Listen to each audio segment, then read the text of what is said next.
Voilà un exemple, voyez-vous, que je vous cite. Mais il n'était pas guéri, car ça a recommencé 2 mois après.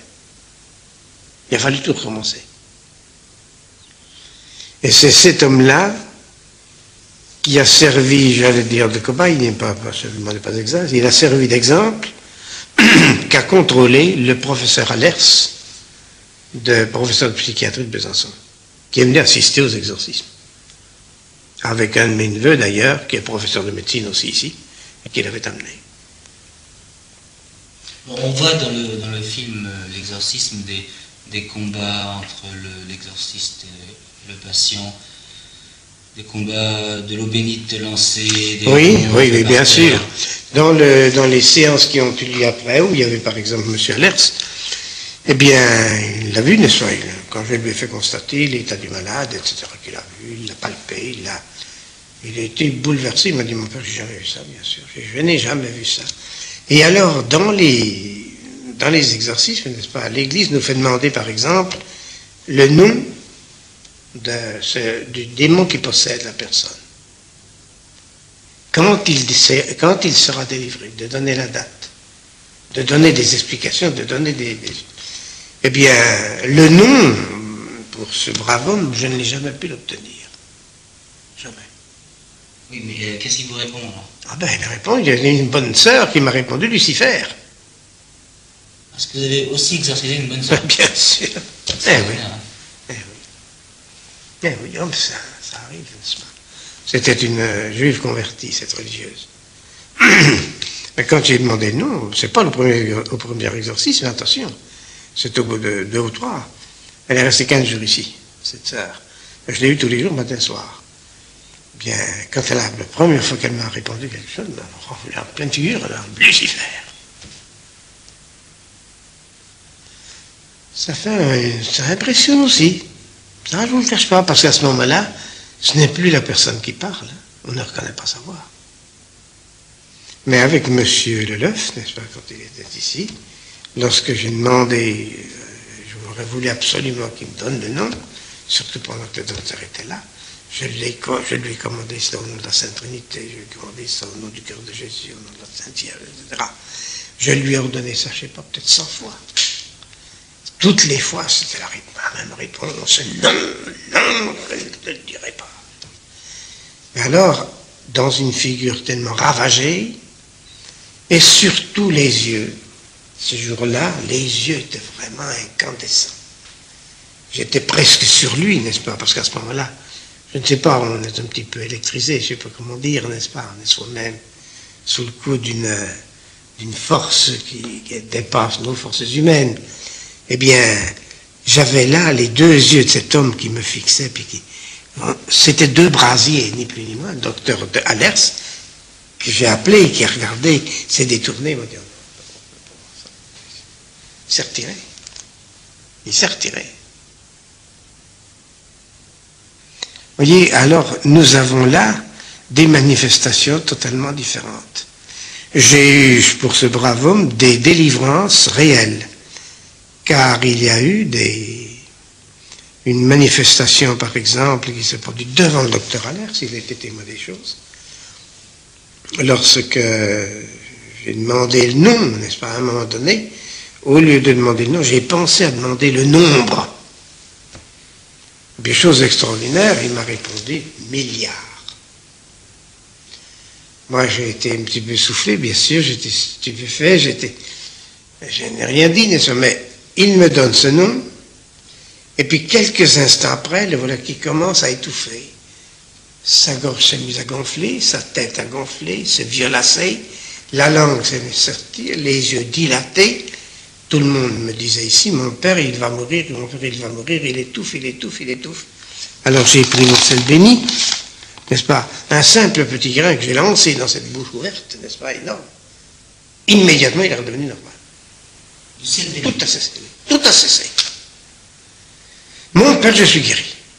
J'ai dit, mon cher ami, nous allons remercier la Sainte Vierge. Alors devant tout le monde, avec tout le monde, on a récité le Magnificat. Quand ça a été terminé, alors il me dit, mais mon père, il faut me détacher. Ah, j'ai dit non. Le démon m'a eu une fois, à l'église. On repart d'eux. Il n'est pas parti, c'est pas vrai ça. Ou tout au moins, il y en a encore. Je recommence, tout a recommencé. Alors séance tenante, hein, c'est revenu aussi rapidement que c'était parti. Il est revenu de la glace, de l'acier, etc. Puis, toujours au même endroit, dic mihi nomentum, aut numerum, me répond 9. Et le même phénomène de strangulation s'est produit.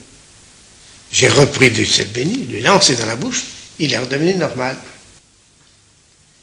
J'ai recommencé, mon cher ami, et quand, au même endroit, quand je lui ai demandé dic mihi numerum, il m'a répondu 3. Même phénomène de strangulation. J'ai recommencé, il m'a dit 2, j'ai recommencé 1, j'ai jamais pu en sortir. Je bute au dernier. Et ces derniers quoi? Ces derniers démons? Oui, mais qu'est-ce que c'est? C'est un prince de l'enfer, il n'y a pas de doute. Je n'ai encore pas pu le dérouler. Pas plus d'avoir son nom.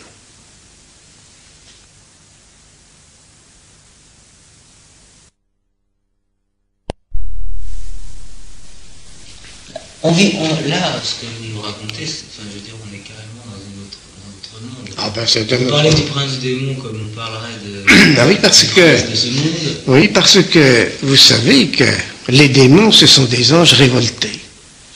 Or, l'Église nous enseigne, après les docteurs de théologie, n'est-ce pas, puis surtout d'après l'Écriture, parce que l'Écriture en parle, Saint Paul en particulier, il y a 9 cœurs des anges. Il y a les anges, au-dessus les archanges, au-dessus les trônes, au-dessus les dominations, etc. Voyez-vous, jusqu'aux chérubins et aux séraphins. Dans ces 9 cœurs des anges, il y a eu des révoltés. Et Lucifer était un des princes des anges, ça n'y a pas de doute, n'est-ce pas? C'était même le plus beau, puisque c'est l'Écriture qui dit, Lucifer, l'être de lumière. Il a entraîné derrière lui des anges de tous les ordres. Alors quand vous avez affaire à eux, leur puissance varie. Et le bon Dieu les a laissés en partie avec leur puissance. Avec leur intelligence, avec leur science, il manque de la grâce divine, ça, il n'y a pas de doute. Et puis, ils sont sous l'emprise de la volonté divine qui ne permet à Satan que ce qu'il veut bien lui permettre. Mais il ne permet jamais ce qui va être une catastrophe pour ses enfants. Le bon Dieu, c'est pas possible. À moins que ce soit l'enfant lui-même qui se fasse attraper. On ne se laisse pas mordre par un chien qui est enragé, qui est attaché avec une chaîne. Il faut se tenir à distance, c'est tout. Si malgré tout vous voulez l'approcher, si vous faites mordre, c'est de votre faute. Hein? C'est la même chose, ce sont des comparaisons qu'emploient les pères de l'Église d'ailleurs. Nous sommes tranquilles à ce point de vue-là. Mais le démon peut faire énormément de mal au milieu de nous. Comprenez-vous? Alors, est-ce un ange, est-ce un archange, est-ce un trône, est-ce une domination, etc. Moi, je suis persuadé que pour cet homme, c'est bien.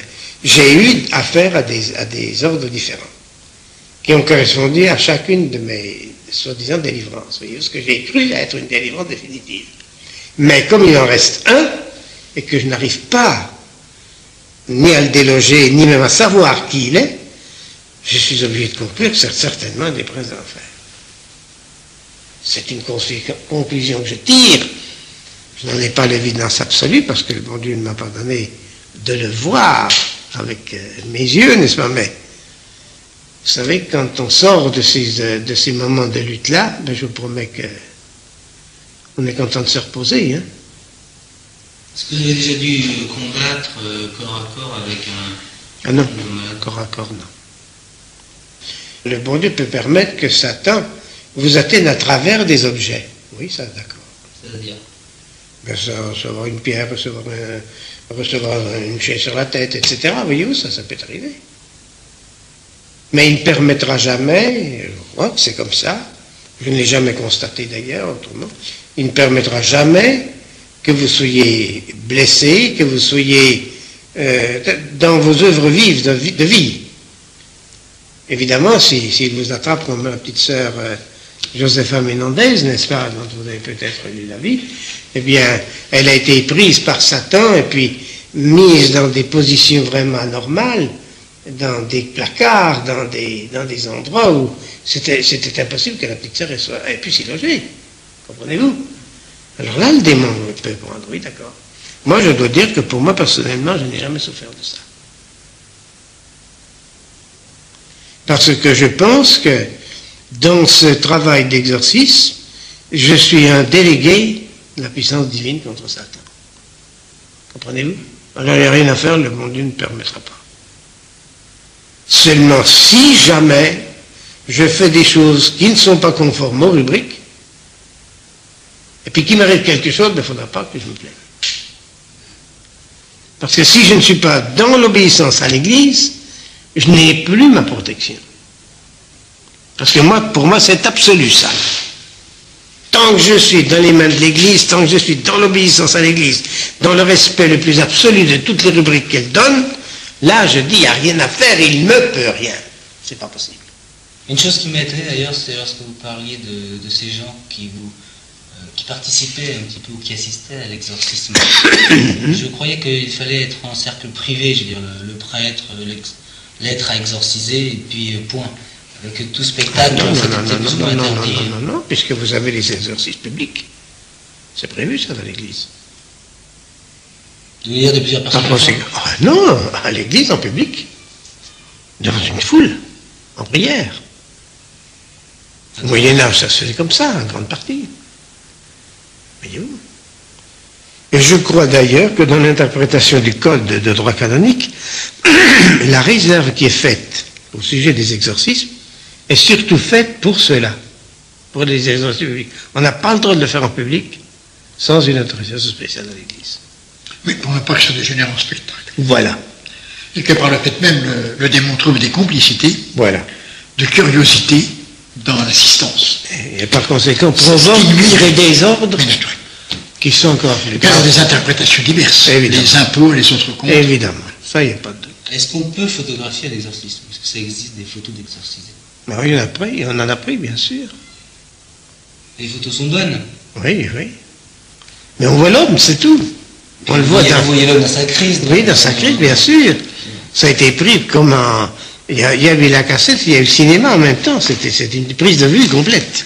Mais vous avez filmé la chose? Oui. Puisque dans ces conférences, M. Sanchez en a parlé. Et il emporte avec lui sa cassette et ses bandes.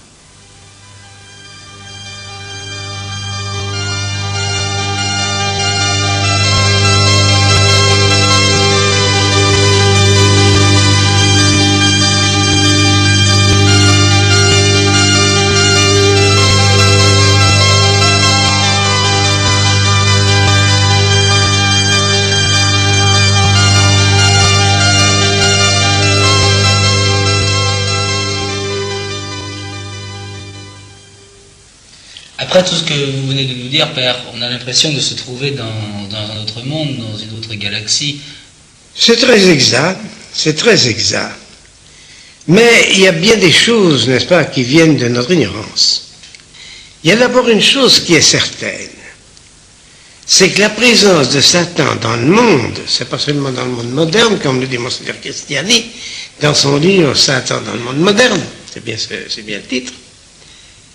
Satan, à l'heure actuelle, est sur terre autant que dans les enfers.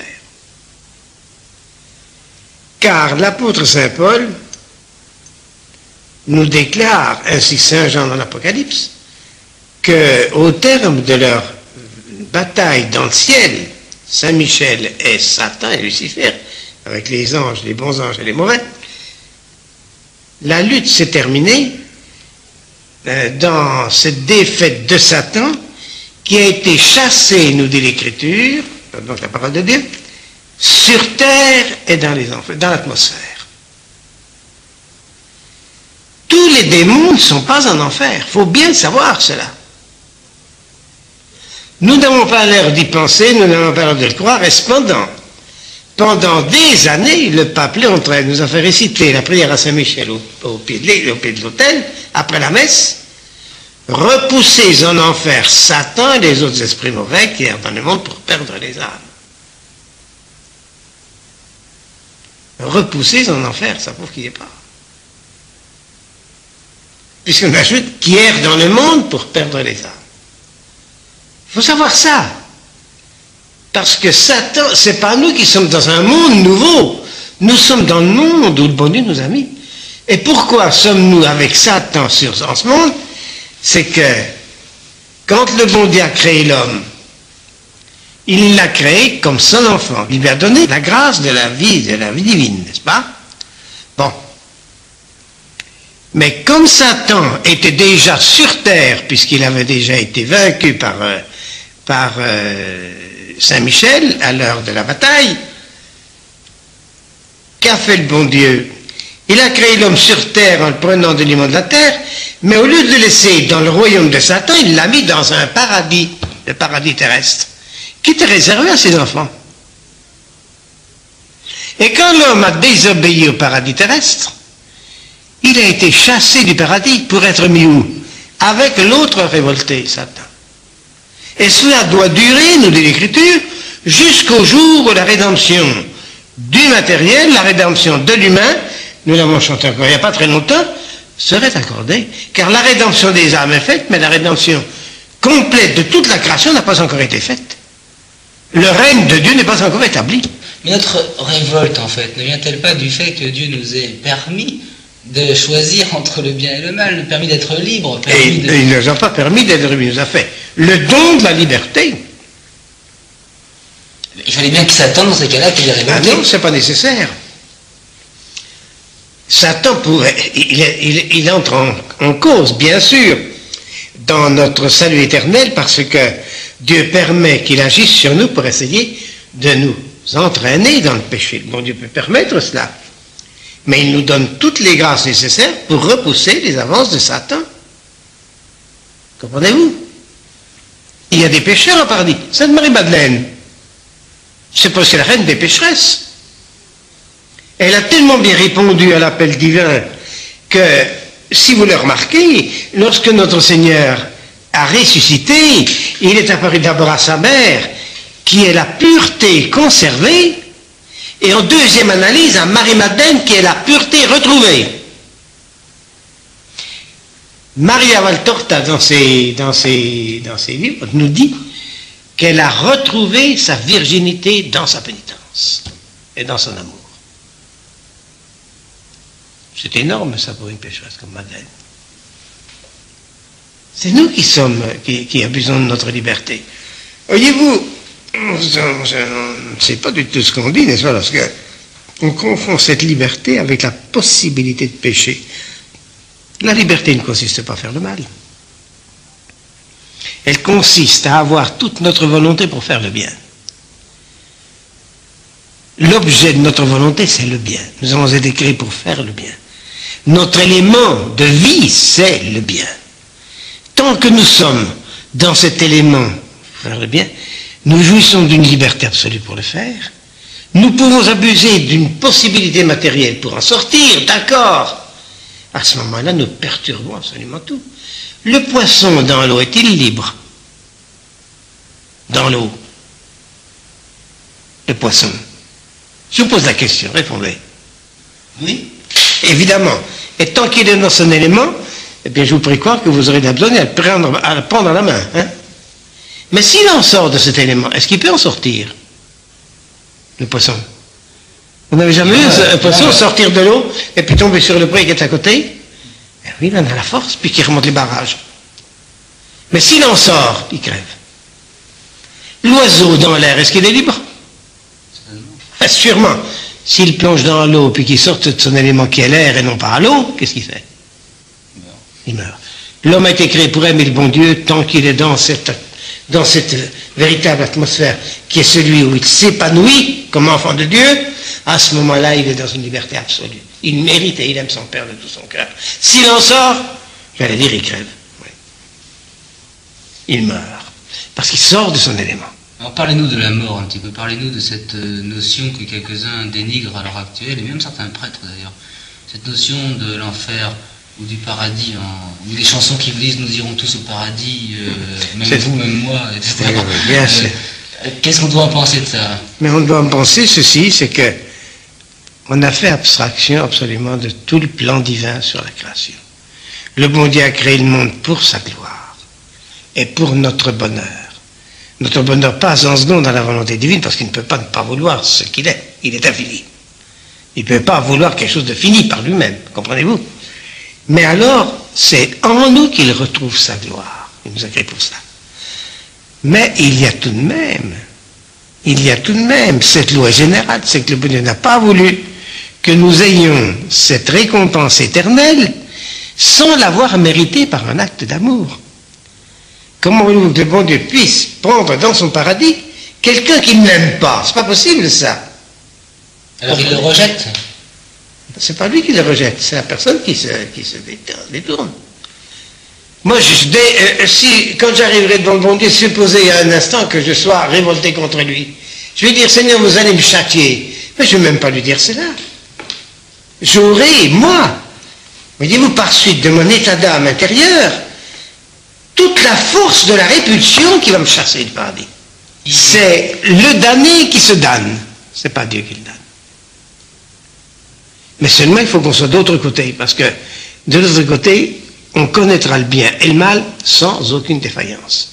À l'heure actuelle, ce qui fait que le bon Dieu est tellement miséricordieux à notre égard, c'est que nous sommes susceptibles d'être trompés.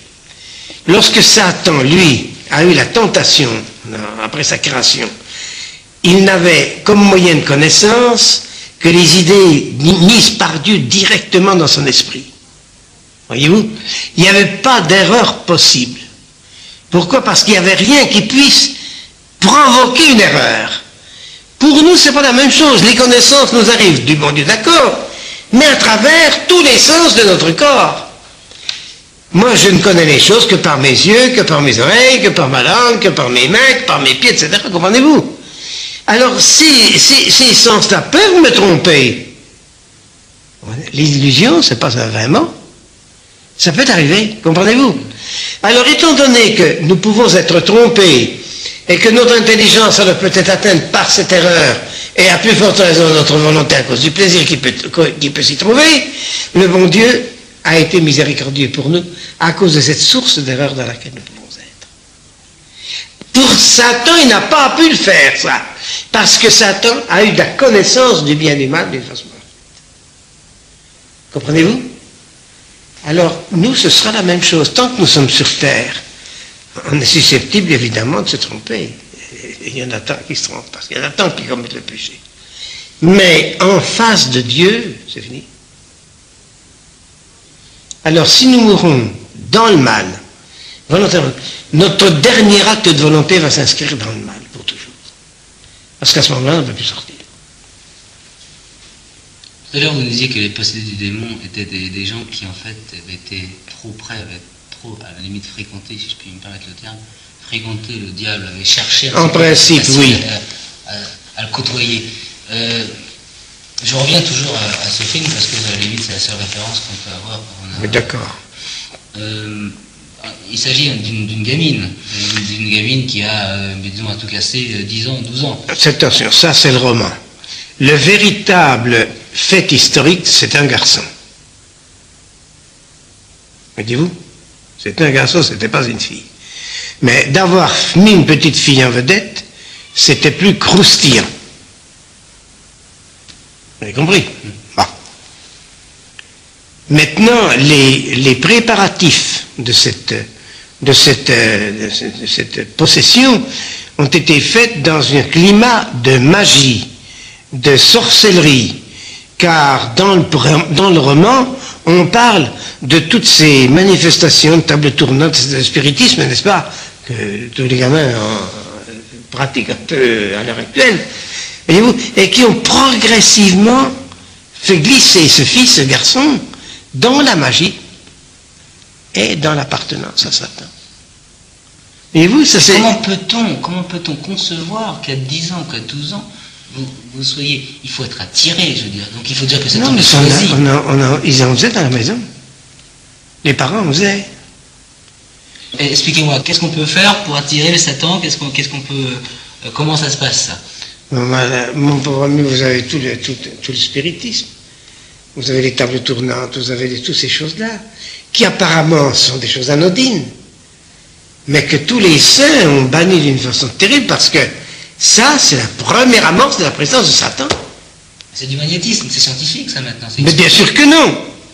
Le tableau tournant, c'est Mais bien sûr que non.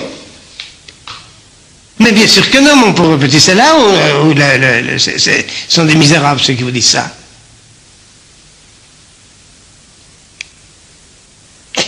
Il y a combien? Il y a un an. 3 garçons puis une fille, et tous plus de 20 ans, hein, attention, pas des gamins. Ils sont arrivés ici en trombe. Ils ne savaient même pas où était la porte du couvent. Ils sont allés à toutes les portes avant de trouver la bonne. Parce qu'ils tellement ils étaient épouvantés. Ils ont sonné là, le frère est allé leur ouvrir et il me dit, il y a 4 fous dans la salle, il faut aller voir. 4 fous. Mais j'arrive ici, je les trouve, vous savez, tremblés comme des feuilles. Ils venaient de faire du spiritisme. Ils venaient de faire taper des verres. Moi, j'ai même pas jamais vu ça. J'ai jamais vu ça. Taper des verres sur la table, au lieu de faire taper la table par terre, voyez-vous. Mais ils ont failli recevoir tous les verres à la figure. Ils sont arrivés ici épouvantés. Ils m'ont dit, mais mon père, mais c'est épouvantable des choses comme ça. Je leur ai dit, mes enfants, ça prouve que vous avez été un petit peu fort aussi, certainement, n'est-ce pas? Parce que Satan vous a répondu à la mesure de vos désirs. À telle enseigne que je prétends que le magnétisme, c'est une science, d'accord. Le magnétisme humain, c'est une chose, c'est d'accord. Je suis tout à fait d'accord. On arrive à guérir par le magnétisme humain, d'accord.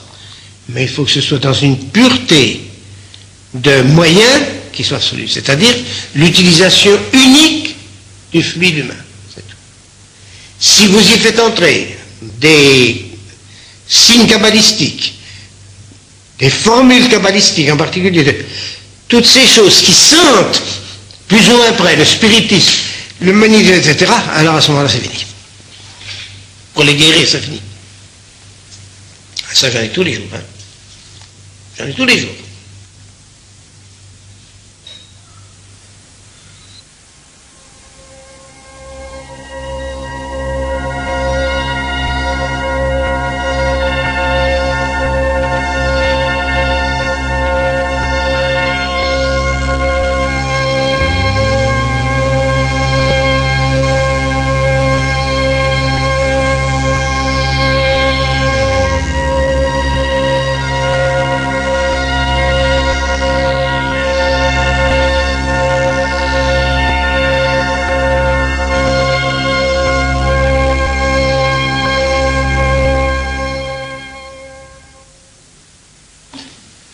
Alors, voyez-vous, le problème, c'est que même, après ce que vous nous avez dit tout à l'heure, n'est-ce pas le problème, quand on entend parler de sorcellerie, les sorciers aussi arrivent à perdre des choses invraisemblables. Alors, où se trouve, si vous voulez, la ligne de démarcation?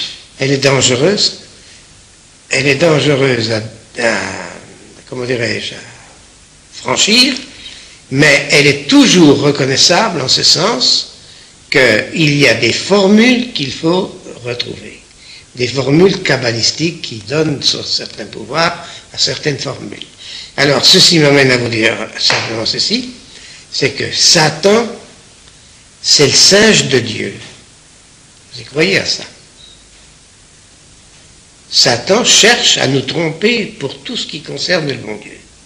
Et il a cherché à se faire adorer comme un Dieu, il a cherché, il le cherche encore, il le fait par conséquent tout ce qu'il faut pour essayer d'être pris pour Dieu, comprenez-vous? Alors, le Christ a son Église, Satan a son Église. Le Christ a ses saints, Satan a ses adeptes. L'Église a ses sacrements, Satan a ses formules magiques. Ce sont ses sacrements. Et de même que la grâce est produite par le sacrement institué par le Christ, c'est par le fait même. Quand vous versez l'eau sur la tête d'un petit enfant en te disant « Je te baptise au nom du Père, du Fils et du Saint-Esprit », la grâce, la vie divine descend dans cette âme d'enfant. Comprenez-vous? Lorsque vous utilisez les formules que Satan, avec ses suppôts, a mis sur pied, en promettant sa participation, si vous utilisez ces formules, c'est exactement comme les sacrements de l'Église, mais à l'inverse. Mais comment se trouver ces formules-là? Parce qu'il y a un petit bouquin. Ben, il y a tous les bouquins, bien sûr. Le grand Albert, le petit Albert, le dragon rouge, et tout ce que vous voudrez, il y en a plein. Il y en a plein les costauds de gare à l'heure actuelle. Jamais ça n'est aussi répandu que maintenant. C'est pour ça que la diablerie s'est multipliée à l'infini. Combien de malades exorcisez-vous chaque année? Non. Pas tellement. Il y en a, bien sûr. Et je suis loin de les avoir tous, attention. Puis je suis loin de pouvoir les exorciser tous. Comprenez-vous? Je ne peux pas faire ça du matin jusqu'au soir, du soir au matin, moi. Parce que c'est épuisant, il n'y a pas de doute. Bon. D'autre part, les vrais possédés, et puis ils n'ont pas la possibilité de venir comme ils le voudraient. Comprenez-vous? Bon. Par conséquent, ça limite énormément le nombre des grands exorcismes. Maintenant, vous avez les petits exorcismes. Ce que j'appelle les petits exorcismes, c'est les exorcismes à distance. Parce que dans mon âme et conscience, au départ, lorsque j'ai eu travaillé déjà pendant quelques temps, n'est-ce pas, je disais, c'est malheureux, il y a des personnes qui sont atteintes, je ne peux pas les prendre parce que je suis pris, parce que j'ai déjà d'autres personnes, alors il y en a qui sont plus favorisés que d'autres. Bon, d'autre part, quand on vient ici pour des exorcismes pendant quelques jours, il faut aller à l'hôtel, il faut dépenser de l'argent par conséquent, ceux qui n'en ont pas. Alors je dis, mon Dieu, alors les riches peuvent se faire soigner, puis les pauvres ne peuvent rien avoir, c'est le contraire. Or vous êtes venus d'abord pour les pauvres, alors qu'est-ce qui se passe? Seigneur, ça ne peut pas aller, ça. Mais d'un autre côté, tu es bête, parce que quoi? Il n'y a pas de distance pour le bon Dieu, il n'y a pas de distance pour Satan, il n'y a pas de distance pour la grâce, il n'y a pas de distance lorsqu'il s'agit d'un vie surnaturelle. Par conséquent, les exorcismes à distance doivent valoir. Et je les ai faits, sans même me demander si ça passait ou pas. Lorsque j'ai découvert, parce qu'il faut lire, il faut tout de même. Moi, je ne connais pas tout, n'est-ce pas? J'ai été professeur, d'accord, mais je n'ai pas tout lu. Comprenez-vous? Alors, j'ai découvert, évidemment, dans les théologiens, et puis je les ai retrouvés après ça facilement, quand une fois on a mis le nez dedans, n'est-ce pas? Mais que les exercices à distance, c'était tout à fait fécond. J'en fais énormément. J'en ai peut-être, je sais pas, 5-6 000 en traitement, à l'heure actuelle. Parce qu'il n'y a pas non plus de limite à la force de Dieu dans l'exorcisme. On peut exorciser aussi, j'ai 10 000 personnes à la fois qu'une personne. Il n'y a pas de raison que ce soit limité à une personne. Mais est-ce que ça prend plus d'énergie? Est-ce que ça pompe, à la limite? Ah, ça, alors, c'est une autre affaire, bien sûr.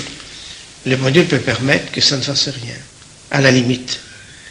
Comme il peut permettre qu'on y donne toute sa vie. Ça, alors, c'est une question d'ordre vraiment, j'allais dire, personnel entre le bon Dieu et nous. Oui, à ce propos, justement, dans les évangiles, il est écrit « Rien n'est plus beau que de donner sa vie pour ceux que l'on aime », et je reviendrai au film encore, donc l'exorcisme, quand on voit le prêtre qui à la fin... Oui, a donné certainement sa vie. Bon, alors expliquez-nous un petit peu spirituellement quelle est cette relation entre le fait de donner sa vie pour supprimer les souffrances de quelqu'un d'autre. Attention, non, c'est pas tout à fait ça. Le prêtre exorciste, le prêtre qui était là, c'était même pas celui qui était l'exorciste officiel, c'était l'autre. Celui qui était l'exorciste officiel, il est mort d'une crise cardiaque pendant les exorcismes. Mais l'autre, il a été précipité par la fenêtre, puisqu'il a brisé les volets. Puis il est tombé mort en bas. C'est un homme qui a eu la grâce d'offrir sa vie à notre Seigneur Jésus-Christ, mais en acceptant d'être possédé à la place de cet enfant. Dieu a ratifié son choix. Mais, certainement, supposé que ce soit exact, les faits tels qu'ils étaient, ce prêtre-là est allé en paradis directement.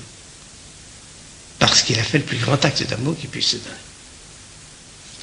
Donc il est possible, en fait, de prendre sur soi la souffrance de quelqu'un d'autre. Notre Seigneur Jésus-Christ, qu'a-t-il fait? Il a pris sur ses épaules mes péchés, ceux du Père et les vôtres. Et il est mort sur la croix. C'est le plus grand acte d'amour qu'il puisse se donner. Il nous l'a donné comme ça. Il nous le donne tous les jours dans la Sainte Eucharistie. Moi, quand je le tiens ce matin encore pour la fête, pour ce premier samedi du mois, comme il y a pour le premier vendredi du mois, je dis, mon Dieu Seigneur, il n'y a pas là, j'offre un sacrifice. Un acte d'adoration infini, un acte d'amour infini, une réparation infinie. Seigneur, les pécheurs, moi je les veux. Donnant, Seigneur, je vous offre ça. Mais tu oses me dire ça? Je dis, mais Seigneur, qui c'est qui m'a ordonné prêtre? C'est votre Église. C'est vous qui m'avez appelé, c'est pas moi. C'est vous qui m'avez tout donné. On ne donne pas un joujou à un enfant sans qu'ils puissent s'amuser avec. Quand ce sont des choses aussi graves que celles-là, vous les mettriez entre les mains de vos enfants pour ne pas qu'ils s'en servent. C'est pas possible, ça, Seigneur.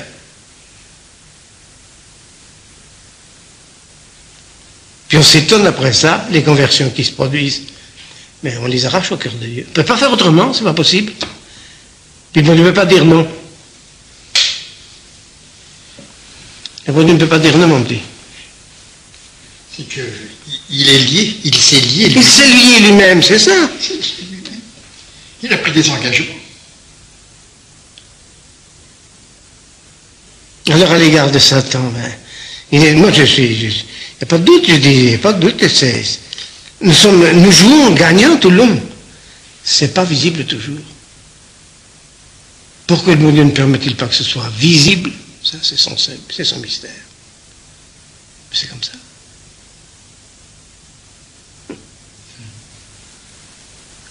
Quel intérêt le diable de s'obstiner alors qu'il est démasqué?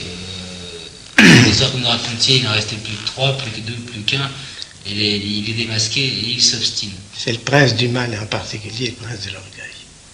Il ne veut pas avouer qu'il est vaincu. Il tient jusqu'au bout. Qu'est-ce qu'il faisait en face du Christ lorsqu'il était, avant d'aller se jeter dans les ports du lac de Génézareth, alors qu'il était dans... Ils étaient légions là dans la... Seigneur, mais pourquoi viens-tu nous tourmenter maintenant? Il ne voulait pas partir. Et là, la grâce toute puissante de la parole du Christ les a chassés, c'est certain. C'est la même chose, comprenez-vous? Mais le démon peut nous s'opposer à nous d'une façon peut-être un petit peu plus puissante. Pourquoi? Parce que ou bien nous manquons de foi, ou bien nous manquons de charité, etc. Il y a des quantités. Il y a des déficiences aussi chez le prêtre. Moi, je ne suis pas parfait. Et quand je sens que ça a de la résistance davantage, je me dis, c'est de ma faute. Si j'étais un saint, ça ne serait pas comme ça. Puis je me console quand même, parce que je dis, Padre Pierre en a vu d'autres, et puis il n'a pas toujours réussi. Alors je dis, ma foi, c'est mon père. J'y ressemble. Puisque vous dites que j'y ressemble, une fois plus. C'est permis de lire devant un métophone une prière, celle qui vous semble la plus caractéristique pour les exercices. Ben oui, ils sont en latin. Ils sont en latin. Eh oui. Nous n'avons pas de traduction française. Mais vous pouvez traduire. Si vous m'obligez. Vous le connaissez par cœur. Si vous connaissez, si vous m'obligez encore à faire. Ce que vous pouvez faire, Père, c'est d'en lire une petite en latin et de nous donner après ça sa signification. Sans faire une traduction moderne. Ici, par exemple, n'est-ce pas? Je te commande qui que tu sois, esprit immonde, et à tous tes compagnons qui assiègent cet enfant de Dieu, ce serviteur de Dieu, ou cette servante, puisque c'est une femme,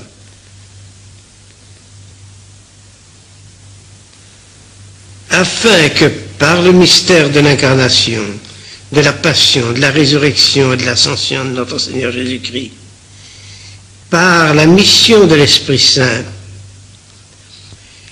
dis-moi ton nom, le jour et l'heure de ton départ. Et la prière ajoute, n'est pas comme alico signo, et je demande un signe à Satan, le signe de son départ définitif. Et d'une façon générale, je lui demande de souffler les cierges qui sont là. Il les souffle. Satan vous a déjà, c'est-à-dire par l'intermédiaire évidemment de la voix du malade, Satan a répondu l'heure du départ et le jour du départ. Oui. Donc vous saviez. Ça arrive, oui. Ou bien il ne dit pas, mais il part. Mais il me donne le signe, c'est-à-dire le signe de son départ. Chez les saints franciscains de Dijon, tenez par exemple. J'ai aussi des cas où j'ai eu des témoins. Parce que quand je suis tout seul, ça n'a pas de charme pour vous. Mais quand il y a des témoins, c'est une autre affaire. Chez les sœurs de Dijon, à la rue du Bois, numéro 7 rue du Bois, la supérieure, mère Marie-Cécile, m'a supplié de faire des exercices chez elle pour qu'elle puisse y être, en être témoin. Je l'ai fait pour une Portugaise. Et j'ai ordonné à Satan de m'indiquer le jour, l'heure, etc. Alors, m'a pas répondu. Mais, dans le cours de l'exorcisme, un peu après quelques invocations, je ne sais pas si c'est peut-être 1 heure après d'avoir donné cette injonction-là, on dit, ton signe, mais tu l'auras ton signe, oui, tu l'auras ton signe, tu l'auras. La mère supérieure, qui avait entendu les exorcismes en latin, n'avait pas compris ce que j'avais dit. Elle me dit, quel signe? Qu'est-ce que c'est que ce signe? Je lui dis, mais ma sœur, quand il partira, il va souffler la lampe du sanctuaire. Il me dit, mais on ne peut pas la souffler parce qu'elle est électrique. Je lui dis, ben, si elle est électrique, c'est la lampe qui sautera, c'est tout. Vous croyez? Je dis, mais c'est comme ça. Et du moment qu'il me dit que j'aurai le signe, la lampe du sanctuaire, il faudra préparer une pour remplacer celle-là. Je veux dire, ben ça, par exemple, c'est trop fort. Le soir à 6 heures, le matin, on n'a pas pu détacher cette bonne femme qui est restée attachée dans le lit où on l'avait exorcisée, dans la tribune de leur chapelle. Alors elles avaient pensé même ne pas dire la messe de communauté dans la chapelle, à cause de la présence de cette... Elles ont eu peur d'une manifestation. Elles voulaient faire ça dans une grande salle, n'est-ce pas? Elles n'ont pas eu besoin de faire ça, parce qu'avant 6 heures, la sacristine était à la chapelle, les sœurs étaient vers la malade, tout d'un coup, un coup de tonnerre, boum! Toute la lampe du sanctuaire a sauté. Et la bonne dame qui s'est mise à dire, ça y est, je suis délivrée, je suis sauvée, il faut me détacher, je vais m'en aller. Voilà une des prières, des ordres formidables qu'on donne au départ. C'est presque au départ. Alors après ça, vous avez vu toutes les adjurations pour chasser le démon. Par exemple, Astigor. C'est en latin tout ça, bien sûr. Ah, c'est tout en latin, oui. Je t'exorcise, c'est-à-dire je te chasse, n'est-ce pas? Ils m'ont dit, si mes spiritus, toi qui es l'esprit le plus immonde qui existe, n'est-ce pas? Toi qui es l'adversaire absolument de toutes les incursions sataniques, de tous les fantasmes, de toutes les imaginations, de toutes les légions du mal, au nom de notre Seigneur Jésus-Christ, je te fais fuir de ce plasmatédie, de ce bien du bon Dieu. Oui, plasmatédie, oui. Il y a des mots qui sont difficiles à traduire. Hein. Je te le commande d'une façon absolue, au nom des esprits supérieurs des cieux, au nom de... Oui. Et ainsi de suite, voyez-vous, Combien de temps durent ces prières? Eh bien, le grand exorcisme, quand il est fait normalement, il dure 3 quarts d'heure, 1 heure. En général, je le fais 2 fois de suite. Oui. Mais vous n'avez jamais eu, après ça, personnellement, à constater dans votre vie une sorte de vengeance du démon? Est-ce que dans les circonstances, c'est quelque chose? Il y a l'impression qu'il avait à votre égard quand même une attitude de... Il n'essayait pas de se venger. Voilà. Vous ne dire... parlons pas de l'accident, ne parlons pas, ça rentre, n'est-ce pas, si vous voulez, dans le déroulement normal, mais d'une manière plus, plus frappante, d'une manière plus... Non. Où vous pourriez dire, bah oui, voilà, ça, le doigt du démon est là. Non. Et je vais vous dire, vous m'obligez un petit peu à me découvrir, mais ça ne fait rien. C'est pour la gloire du bon Dieu. Voyez-vous, dans l'exorcisme même, moi personnellement, je suis sûr d'être à l'abri. Parce que l'Église me couvre, de façon absolue. Et puis en dehors de l'exorcisme, je suis encore, je ne veux pas dire plus sûr, mais je suis tout autant. Parce qu'au lieu d'être dans les bras de l'Église et sous le couvert de l'Église, j'ai fait ma consécration du bienheureux Grignon de Montfort.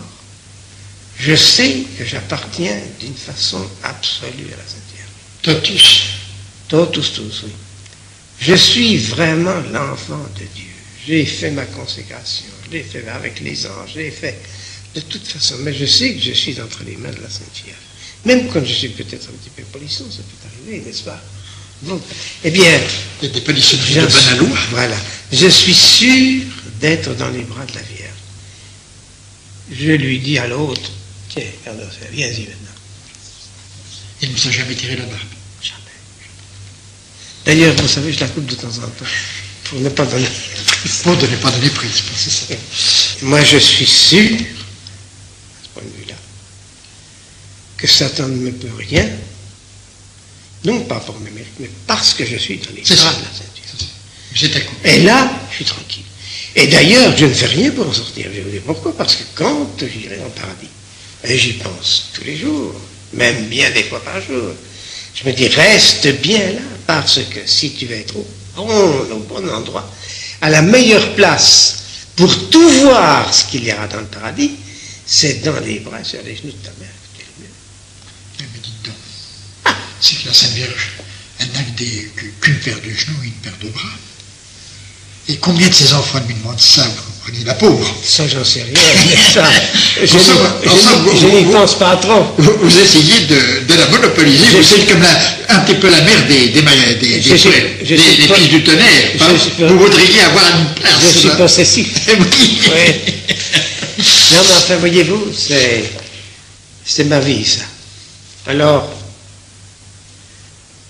enfin, pour vous, Père, le diable existe. Vous l'avez rencontré. Oui. Ah oui. Ça, c'est vrai. Ça, c'est vrai. Je l'ai rencontré. Je me suis bagarré.